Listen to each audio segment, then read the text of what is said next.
আজকে আবার একটা নতুন ভিডিও নিয়ে চলে আসছি। তো দিনটা ছিল 5ই ফেব্রুয়ারি।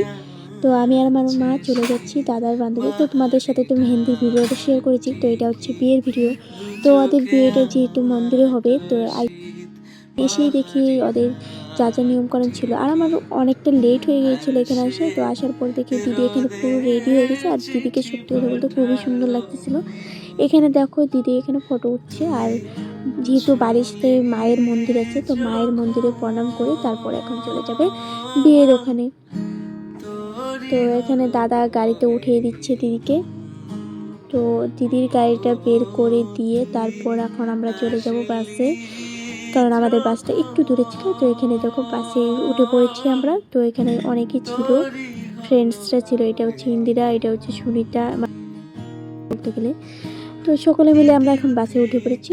তো দেন বাস ছেড়ে দিয়েছি, এখন আমরা নেমে পড়বো। মন্দিরে আমরা পৌঁছে গিয়েছি।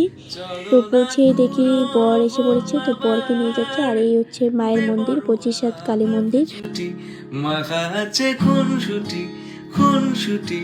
ভালোবেসে জীবন। তো যাই হোক এখানে চলে আসছি। আসার পর এখানে তো টিফিন দিয়ে দিত, মানে মেয়েদের ঘর একটা আলাদা কোনো হয়েছে। আর দিদিকে দেখতে এত মিষ্টি লাগছিল, মানে কি বলবো, বারবার মানে তাকিয়ে থাকতে এরকম লাগছিল। তো এখানে সোনা কাপড় করছে। তো ওদের যা রিচুয়ালস ছিল করছিল আর কি।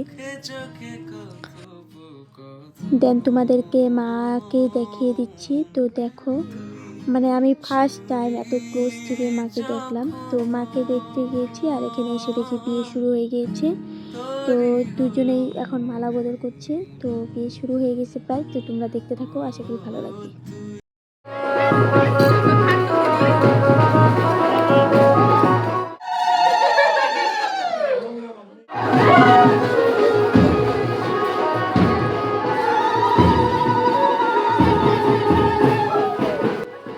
তো দিদির বিয়েতে খুবই মজা করলাম এখানে। তখন নাচানাচি করার পর এখন আমরা টায়ার্ড হয়ে গেছি। তো খেতে চলে যাচ্ছি। খুবটা মানে অনেকটা খিদে পেয়েছিল।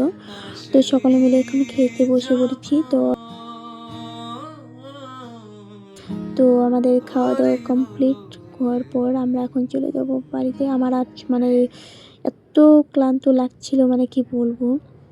তো খাওয়া দাওয়া কমপ্লিট করে আমি আর দেরি করিনি, মাকে দর্শন করে বাসে উঠে পড়েছি। তো দিদির বিদায়টা আমি দেখতে পারিনি। তো এই ছিল একটা ছোট্ট ভিডিও। তো ভিডিওটা ভালো লাগলে অবশ্যই একটা লাইক করে দিও।